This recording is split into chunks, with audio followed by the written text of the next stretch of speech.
साथ संगत जी प्रेम से कहना धन्यकार जी। आशा करती हूँ आप सभी बहुत अच्छे होंगे। और आज की हमारी कहानी का शीर्षक है राखी का इंतज़ार। तो चलिए सुनते हैं आज की ये कहानी। साथ संगत जी, बिहार के दरभंगा ज़िले के एक छोटे से गांव में आरव और उसकी बहन छोटी आराध्या रहा करते थे। माँ बाप गरीब थे लेकिन प्यार बहुत था। बचपन की सबसे प्यारी याद आरव के लिए वो थी जब आराध्या हर रक्षाबंधन को कहती, भैया जब तुम हो तो मुझे किसी से डर नहीं लगता। आरव उसे छोटी कहकर बुलाता था। दोनों हर चीज़ साथ करते, कंचे खेलना, स्कूल जाना, बोरियों पर बैठकर लिट्टी खाना। लेकिन किस्मत को ये साथ रास नहीं आया। साथ संगत जी, आरव 10 साल का था और आराध्या 7 की। एक दिन माँ बाप दोनों बच्चों को लेकर मुजफ्फरपुर के मेला घूमने लाए। स्टेशन पर बहुत भीड़ थी। प्लेटफार्म पर चिल्ला चिल्ला कर आवाज़ें आ रही थी। गाड़ी नंबर 15204 प्लेटफॉर्म नंबर 3 पर आ रही है। अचानक भीड़ में धक्का लगा और माँ के हाथ से आराध्या छूट गई। आरव ने देखा कि छोटी एक तरफ रोती हुई प्लेटफॉर्म की भीड़ में खो गई है। सबने उसे ढूंढा। स्टेशन मास्टर, अनाउंसमेंट, हर गाड़ी चेक की गई लेकिन वो नहीं मिली। गांव लौटने के बाद आरव कभी पहले जैसा नहीं रहा। उसके चेहरे पर हंसी गुम हो गई। माँ पिता भी धीरे धीरे टूट गए। हर रक्षाबंधन को वो पुराने राखी के डब्बे खोलता जिसमें उसकी बहन की आखिरी बांधी हुई राखी रखी थी।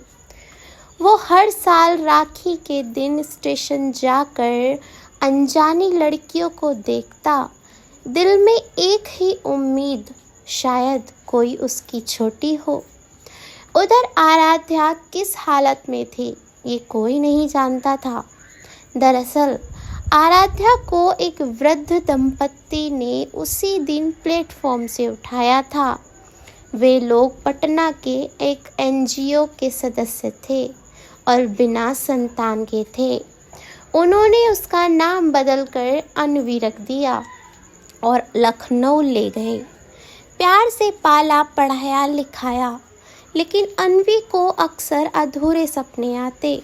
एक बड़ा सा रेलवे स्टेशन, एक लड़का जो उसका हाथ पकड़ता और कहता, छोटी मुझसे कभी दूर मत जाना। लेकिन ये सपने होते ही वो चौंक जाती। उसके पास ना कोई फोटो थी, ना बचपन की कोई याद साफ थी। बस एक राखी का धागा था जो उसने बचपन में खुद बांधा था।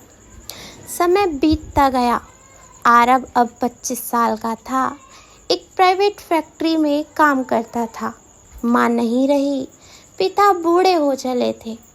हर राखी पर उसके चेहरे पर खालीपन होता। इधर अन्वी, आराध्या अब कॉलेज में पढ़ा रही थी, साइकोलॉजी की प्रोफेसर। वो अनाथ बच्चों के लिए काम भी करती थी। एक दिन उसकी एनजीओ ने एक पुराना प्रोजेक्ट शुरू किया, गुमशुदा रिश्ते खोजो, जिसमें डीएनए टेस्ट और डॉक्यूमेंट से बिछड़े रिश्तेदार मिलाए जाते थे। अन्वी को न जाने क्या सूझा, उसने भी अपने खून का सैंपल जमा करवा दिया, बस यूं ही मन का वहम शांत करने के लिए। 3 हफ्ते बाद कॉल आया, मैडम आपके डीएनए मैच के रिजल्ट में एक व्यक्ति मिला है जिसका नाम आरव मिश्रा है। अन्वी चौंकी। उसने पूछा, वो कौन है? वो बोला, आपके सगे भाई हैं। उनका सैंपल भी एक सामाजिक मुहिम में जमा हुआ था। उस रात अन्वी सो नहीं सकी। वो राखी का वही धागा खोजती रही जो अब भी उसकी अलमारी में रखा था। एनजीओ ने मिलवाने की तारीख तय की, रक्षाबंधन का दिन। आरव को एनजीओ वालों ने बताया कि उसकी बहन मिली है। उसने यकीन नहीं किया। राखी के दिन लखनऊ के एक हॉल में जब आरव और अन्वी आमने सामने आए तो कुछ देर तक दोनों बस एक दूसरे को देखते रह गए। अचानक अन्वी ने वो पुराना राखी का धागा निकालकर आरव की कलाई पर बांधा और रोते हुए कहा, भैया अब मैं कभी नहीं बिछड़ूंगी। आरव फपक पड़ा, छोटी तू मिल गई, बस अब कुछ और नहीं चाहिए। साथ संगत जी, आरव पिताजी को लेकर लखनऊ आया। अन्वी ने अपने माता पिता जैसे दंपत्ति से आशीर्वाद लिया और कहा, मुझे दो माँ बाप मिले और अब मेरा भैया भी, मैं सबसे अमीर लड़की हूँ। साथ संगत जी, रिश्ते खून से नहीं दिल से बनते हैं। कभी कभी किस्मत हमें दूर कर देती है, लेकिन अगर भावनाएं सच्ची हो तो सालों बाद भी राखी का एक धागा हमें दोबारा जोड़ सकता है। साथ संगत जी, आशा करती हूँ कि आपको यह रक्षाबंधन की स्टोरी अच्छी लगी होगी। यदि वीडियो अच्छी लगी हो तो प्लीज़ वीडियो को लाइक, शेयर एंड सब्सक्राइब ज़रूर कीजिएगा। मैं मिलूँगी आपसे एक और नई स्टोरी के साथ। प्रेम से कहना, धन्यवाद जी।